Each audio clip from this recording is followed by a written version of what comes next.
มาดามเวิลด์ได้เชิญชวนมวลชนมาร่วมกันสืบสานและรักษาเอกลักษณ์การปรุงแต่งอาหารลาวพื้นบ้านบูฮานโดยการส่งเสริมสนับสนุนผ่านการนำมาวางแสดงจำหน่ายในงานเทศกาลอาหารลาวประจำปี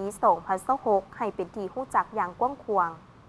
ในโอกาสเข้าร่วมพิธีเปิดงานเทศกาลอาหารลาวที่จัดขึ้นในวันที่ 26 มังกร 2026 นี้ท่านนางอาดีนามหาวงศ์ประธานโทรภาพช่อง5 FV ลาวหรือที่รู้จักกันในนามมาดามเวิลด์ได้ให้สัมภาษณ์ต่อสื่อมวลชนโดยได้ยกให้เห็นถึงความโดดเด่นและคุณค่าของอาหารลาวที่เป็นมรดกทางวัฒนธรรมอันล้ำค่าและสืบทอดกันมาหลายเส้นคนท่านนางอาดีนามหาวงศ์ได้เน้นว่า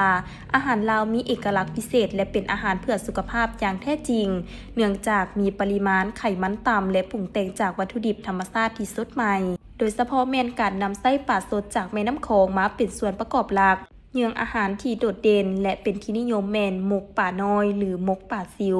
ซึ่งเป็นอาหารที่ให้แคลเซียมสูงและมีประโยชน์จากสมุนไพรลาวหลายชนิดสบายดีพ่อแม่พี่น้องเนาะบ่ว่าในประเทศหรือต่างประเทศเนาะมื้อนี้เป็นครบรอบ21 ปี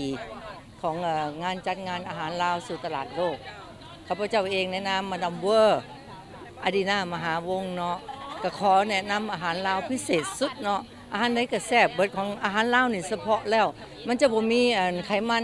เนาะมันจะแข็งแรงนะเขาใส่จากมะนำของเนาะปลากับปลาสดๆเนาะอันนี้คือนี่อยากแนะนำอันนึงมันพิเศษอยู่มือของข้าพเจ้าเองนี่แม่หยังเนาะเป็นมกปลาน้อยเนาะก้อยปลาซิวเนาะจะให้เข้าเสียมและการเฮ็ดมกปลาเนี่ยเนาะผู้เฒ่าผู้แก่เพิ่นเว้าอยู่ตำแจวให้มีวาดมกปลาให้มีครูเนาะมันเป็นครูสืบทอดกันมาแต่หลายๆสมัยแล้วสมัยลาวเฮานี่แหละหลายกายหลายร้อยปีแล้วเนาะเป็นพันปีแล้วปลาซิวมันมีหยังมีแคลเซียมบัดนี้ผักแต่ละอย่างมาผสมกันนะเพื่อสิเป็นมกปลาได้เฮ็ดอาหารลาวนี่เป็นง่ายเด้รวมหลายอย่างเนาะมีหัวสิงไข่มันก็ไหลไขมันความดันสูงเนาะมีผักขะแยงมีผักหอมป้อมให้ลำไส้ดีเนาะและผักแต่ละอย่างนี่เพื่อสิมามีความสามัคคีกันคือแสดงถึงน้ำจิตน้ำใจของแม่หญิงลาวเฮาก็แสดงถึงอาหารพร้อมคันเว้าแล้วเพิ่นว่าเสน่ห์เฮือนครัวของลาวเฮาเนาะผู้หญิงผู้หนึ่งมีเสน่ห์ในการเฮ็ดกินเนาะเป็นแม่บ้านแม่เฮือนอยู่ครัวเฮือนเนาะมันมีแม่หญิงแม่ย่างไม่ย่างกายหัวไม่ขั่วขี้ไฟเนาะไม่ขั่วขี้ไฟเว้าถึงว่าแม่ยิงเฮาเฮ็ดอาหารได้อาหารลาวแต่ละอย่างนี่ก็อยากเน้นอีกเป็นมกปลาซิวเนาะมกปลามันมีหลายชนิดมกปลาซิวก็หนึ่งในนั้นที่ว่าขึ้นชื่อแล้วมกปลาก็คือการปลาน้ำของมกปลาเคิงมกปลาโจกขาวเนาะแล้วมกปลานางเนาะมันเป็นปลาที่ว่าของน้ำของเฮาแล้วเป็นสุดยอดเนาะและวิธีเฮ็ดมกปลาคือทุกท่านฮู้แหละและขออย่างให้เตือนมาส่วนซิมงานอาหารนี่เนาะปีนี้ก็ครบรอบ21 ปีแล้วก็ทั้งขอบใจทั้งการนำเนาะช่วงนี้กำลังอยู่ในช่วงที่ว่าขบวนการเลือกตั้งเฮาเนาะเลือกตั้งพรรคและรัฐกันแล้วบัดนี้ยังเลือกตั้งรัฐก็อยากเชิญสู่ประชาชนลาวเฮาทุกคนมีความตื่นเต้นกระตือรือร้นออกมาออกเสียงเนาะเลือกผู้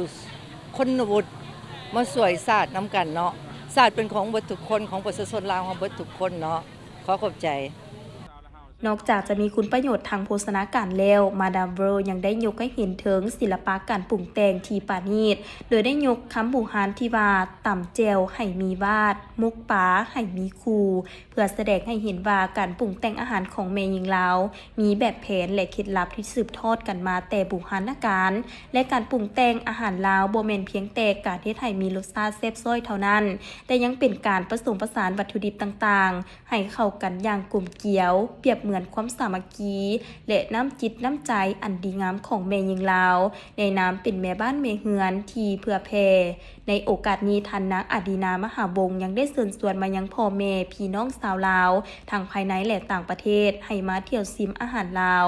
และร่วมกันส่งเสริมเอกลักษณ์การปรุงแต่งอาหารลาวภายในงานเทศกาลอาหารลาวในครั้งนี้เพื่อรักษาวัฒนธรรมอันดีงามและสุขยุอาหารลาวให้กลายเป็นที่รู้จักอย่างกว้างขวางในระดับสากล